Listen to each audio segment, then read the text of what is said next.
Hello, hello, hello, everybody. Welcome. This is Rhonda Spinks here, health and wellness coach for cancer survivors. I teach cancer survivors how to integrate healthy habits back into their life after you're done with treatments, okay? And one of the big things that I want to talk about today is our digestive system. Listen, after you are done with treatments, right? You want to get your body back on track, and our digestive system is one of the biggest areas that so many people do not talk about. But if you think about it, that all the great food that we're trying to eat, if we don't have a digestive system or a gut that is working in good condition, which so many people don't have, especially after you've gone through chemo or any kind of extensive medical treatment, a lot of that good bacteria that's in our gut is not up to par.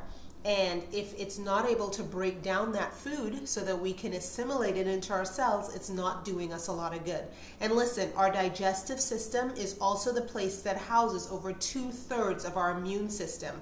So if that's not working right, we're in a bad place, okay? So without further ado, I want to show you some really cool things on how you can get that back up to par. And we're going to talk today about probiotics, okay?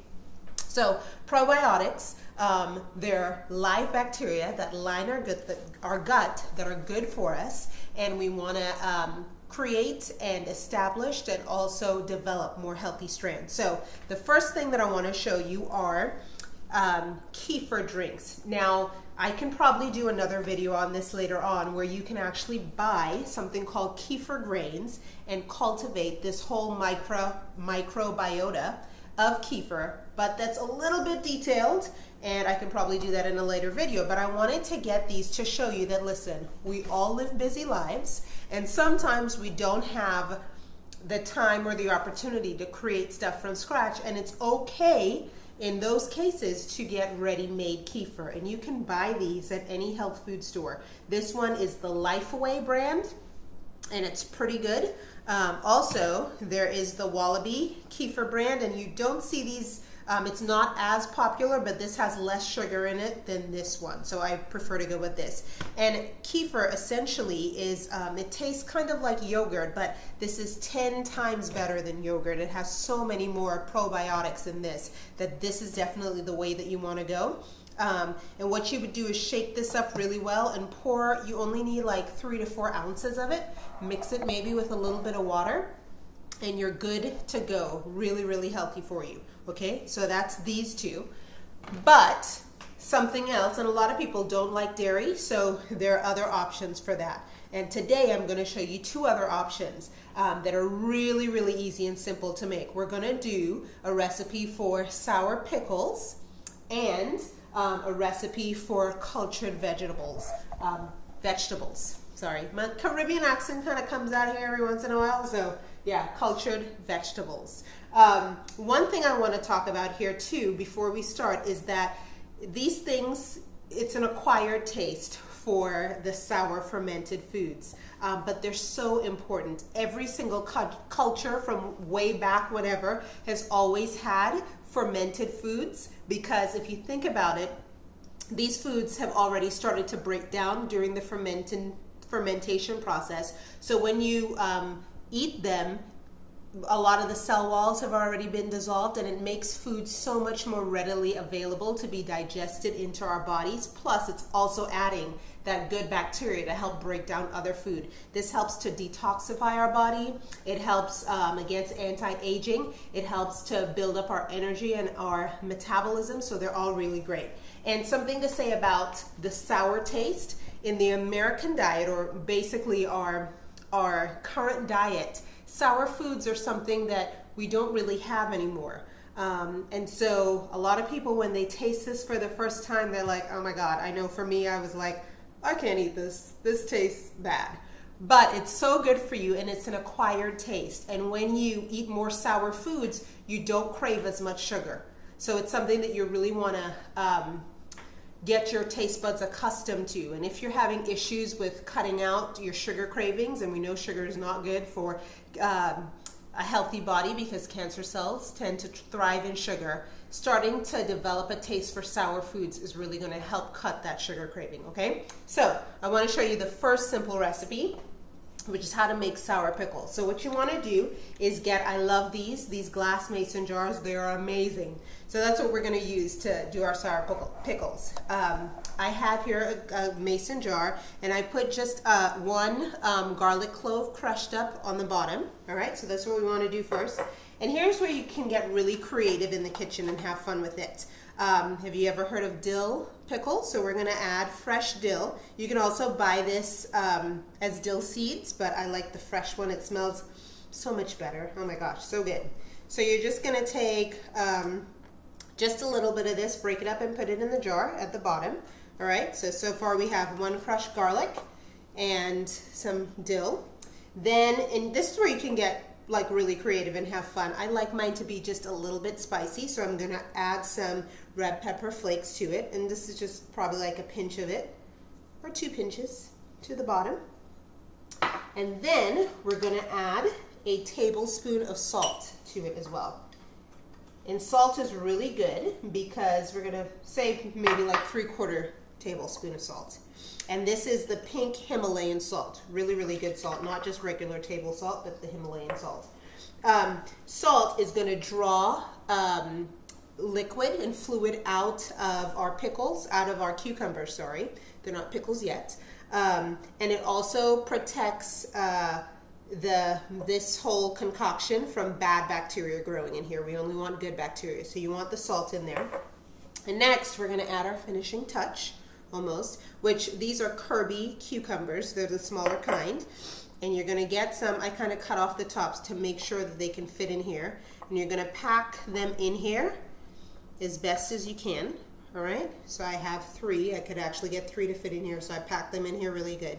And now we're going to add some purified or distilled water to this. Because without liquid, it's going to be really hard for these to ferment, right? So they ferment so much better when there's liquid. So we want to pour this liquid in, and we want to make sure that our cucumbers are covered. All right? Okay, so I poured enough liquid in here to make sure that our cucumbers are covered. And now this fermentation process, we want to make sure that it's an anaerobic process, which means that it's allowed to ferment without air in it. So to make sure that that happens, I have a cabbage leaf. Just going to fold that and stick it here on the top to make this more airtight. I'm going to push it down like this so that it fills it. If you can see that, it's just right here on the top. And the liquid is all the way, all the cucumbers are covered that way. And now I'm going to cover my jar airtight. And that, my friends, is it. That is it. Just that simple, okay? So we have our salt in here, our dill, a little bit of red pepper, but you can also add caraway seeds or any other thing that any other spice that you really like. And then you're gonna add your pickles. And we're gonna shake this up, make sure we mix everything up, all the salt in here so that it can dissolve. Give it a really good shake. Shake, shake, shake, shake, shake. All right, and there we have it.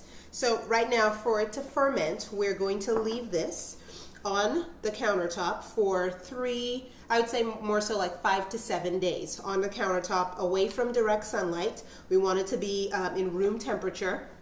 And so I'm just gonna set this on my countertop for the next 5 to 7 days. After 5 days, I'm gonna check it, and it should start getting really cloudy in here as fermentation starts taking place. And it'll also have a little bit of bubbles or fizz at the top. That's how I know that it's happening. And after 5 days, I'm going to open this and try one of the cucumbers. And if it's tart enough to my liking, then I would cover it back and put it in the refrigerator. And when I put it in the refrigerator, that's gonna slow the fermentation process all the way down, and my pickles will be ready to go. If it's not tart enough, after 5 days, I can leave it till 7 and then try it again. And after that time, put it in the refrigerator. But this is it, because there's actually bacteria on any live food that there is. If I were to leave this cucumber out for a couple of days, we would start to see it start to decompose, right? And that's because there's bacteria on it. So those are the bacteria, the good bacteria that we actually want in our digestive tract. And so they're in here right now. And there's food for it. We put in food as well as water. And so it's going to ferment. And it's just that simple. You eat these. Again, it's an acquired taste, but it's going to be so good for you. So that's one. We'll set this aside.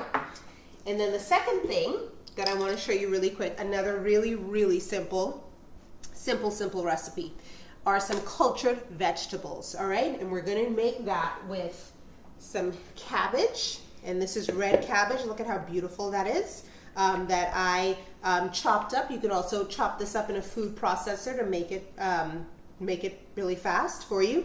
And this is just half of a red cabbage, okay? Now, before I chopped up the red cabbage, I pulled off some of the outer leaves, if you will, from the red cabbage and set those aside. I'm going to show you what we're going to use them for. We actually used one for the pickles, and we're going to do that for this one too. So you're going to peel some off and set it aside.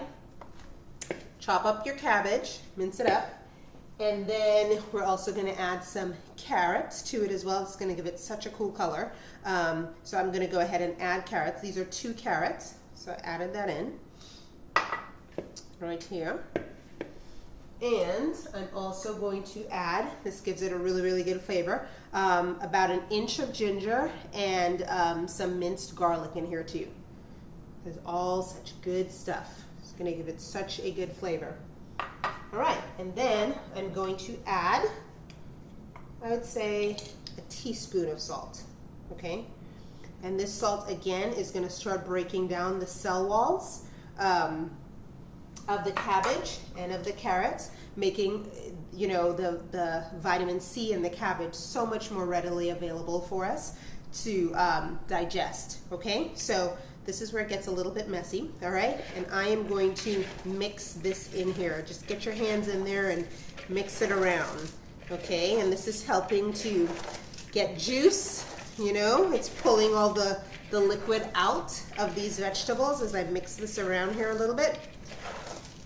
Starting to get a little bit wet because the salt is helping to draw that out, helping to draw out these minerals, and starting to break this down, okay? So by the time we eat it, it's already readily available nutrients from these vegetables that are in here. So I don't know if you can see this. Maybe I can show it to you a little bit. But there's actually liquid in here already from that. Now that's really cool, but this liquid is not enough to help with the fermentation process. So what we're going to do is make a brine. And what a brine is essentially just liquid, all right? That is going to help with our fermentation. So this is a really cool brine. You remember I said that this is going to be a sour taste with fermentation, where we're going to make our brine out of some apples. I have 2 apples, small apples chopped up in here, and I'm going to add it to my high-powered blender to make this brine, okay? So I'm just going to go ahead and add my apples. Oopsie. And some water, again, purified or filtered water.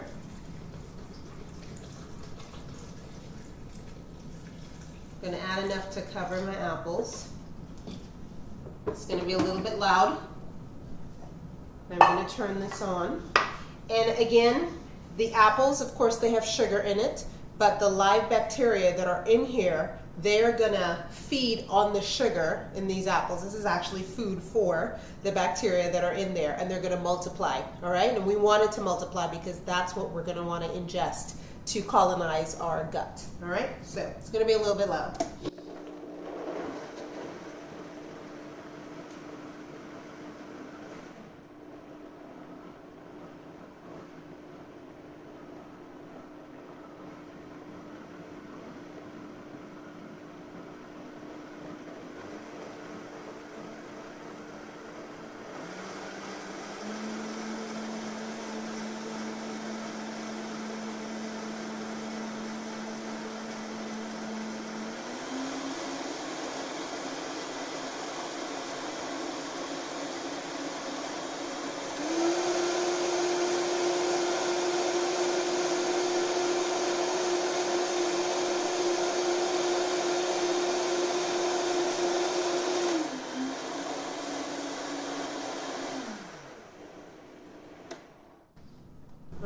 So our brine is really all blended up here. We want it to be like a liquid, no chunks of apples in there, so you want to keep it on there for as long as that's going to take. And now I'm going to add this brine mixture to our cabbage and carrots. All right. You want to add enough in there. Again, we're going to get our hands in this. We really want to mix it around, all right? Again, this is food for our live bacteria, so we want to make sure that, you know, it gets all throughout each part of it, and we're feeding the bacteria in here. Sound kind of gross, but it's really good. All right. So this is all nice and wet, pretty messy, but you know, there's nothing like getting your hands in your food, you know. And now what we're going to do is pack this into our jar. And again, we want to pack it really tight because we don't want any air to be in here. Okay, so there's so much more of a cleaner way that you can do this with a spoon, and you know, just feel nice and pretty, but not today. Okay, so as I put it in here, I'm packing it in. All right, packing as much as I possibly can. And making sure it's all full. Just wipe this off a little bit.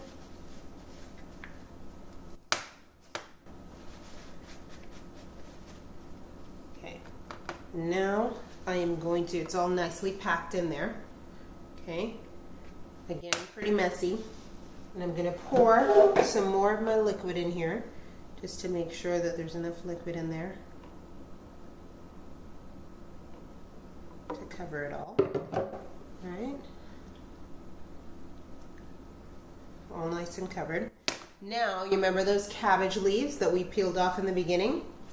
I'm going to find a nice one and fold it just on top. This is going to form like a cover or a seal, again, to make sure that there's no air in there. So I'm going to push that down,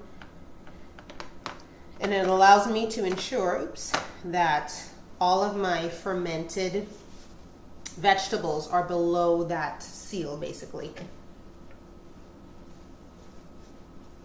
Okay, so like this. And that is it, guys. I'm just going to cover that. And this, again, I'm going to leave on my countertop, room temperature, for about 7 days. And by 7 days, it should be all done. We should have a lot of live, good microbes in here, just ready to be consumed, and build up that healthy gut flora for us. And after 7 days, I'm going to take this and put it in the refrigerator.